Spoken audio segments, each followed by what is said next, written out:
I am absolutely thrilled you're tuning in today. We're taking something that is so incredibly common, yet often so incredibly frustrating, and we're going to turn it into a totally understandable biological mechanism.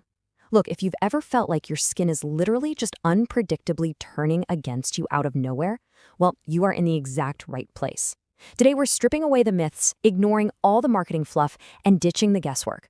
We're strictly looking at the mechanics and the management of acne therapy. Okay, let's dive into this.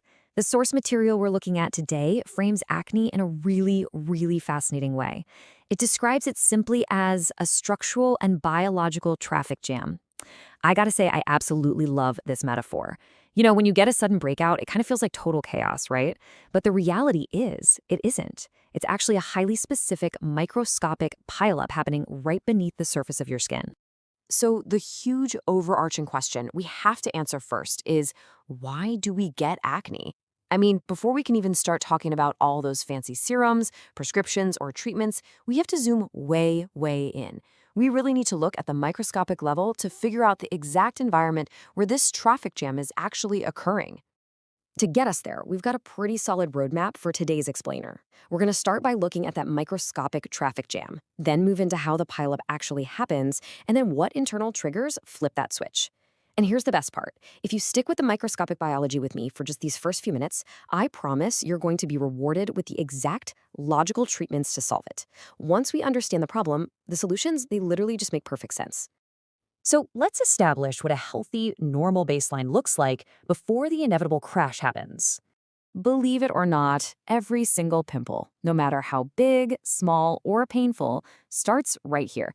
It happens in a structure with a very clinical-sounding name, the pilosebaceous unit. But honestly, you can just think of this as a microscopic hair follicle and its attached sebaceous gland. And that gland, it's basically just your skin's built-in oil-producing factory. Under normal conditions, this factory pumps out oil to keep your skin perfectly lubricated, and that oil travels freely up the hair follicle and right out onto the surface of your skin. Everything is smooth, traffic is flowing exactly like it should. And this brilliantly illustrates the whole cascade of biological events that turns that normal, peaceful oil factory into a full-blown breakout. It's basically a microscopic perfect storm. It happens sequentially, literally just like dominoes falling. Step 1 is the overproduction of sebum. Hormones, specifically androgens, signal that little factory to go into overdrive and pump out way too much oil. Then comes step 2, clogged pores, or if we want to get scientific, hyperkeratinization. Normally, dead skin cells shed and peacefully exit the pore. But in acne-prone skin, they shed irregularly, they kind of stick together, mix with that excess oil, and completely block the exit. Now, step 3 is where things get wild, bacterial overgrowth.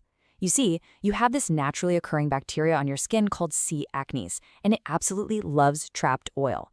So inside this clogged, oxygen-free pore, this bacteria finds an all-you-can-eat oil buffet, and it multiplies rapidly. Finally, step 4 is inflammation. Your immune system spots this out-of-control bacterial party and sends white blood cells rushing in to break the whole thing up. And that rush of white blood cells, that's exactly what causes the redness, the swelling, and the pus that we instantly recognize as a pimple. Now, I want to quickly isolate this one specific term, the microcomedone. Take a look at this solid plug made entirely of dead skin cells and excess sebum. This right here is exactly what that initial traffic blockage physically is, way before the bacteria even throws its little party, and long before the inflammation even starts. It is literally the physical barricade right in the middle of our microscopic highway. But, of course, we have to ask why this happens. Let's shift our narrative for a second from the how to the why. We need to zoom out from that single microscopic pore to look at the internal triggers of the whole human body.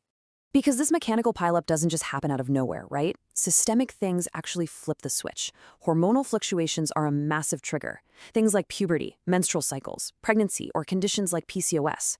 All of these cause hormone spikes that trigger that excess oil. Then you've got genetics. You might simply inherit a tendency to shed skin cells poorly, or your skin might just overreact to bacteria. And of course, there's stress. Stress releases cortisol, which acts as yet another stimulant for your oil glands. Listen, if you struggle with constant breakouts, it is so absolutely crucial to realize that the root cause is often systemic biology. It's an internal trigger. It's not just because you forgot to wash your face one night, okay? It is not simply your fault. All right, so now that we know the mechanics and we know the triggers, it's time to talk solutions.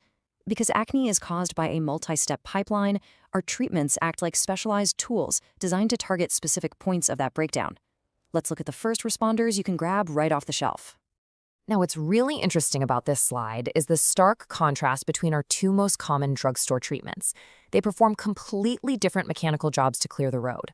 On one side, we have salicylic acid, which is a BHA. Because it's oil-soluble, it can actually cut right through the surface oil, dive deep down into the pore, and chemically dissolve that physical plug, that microcomedone we just talked about.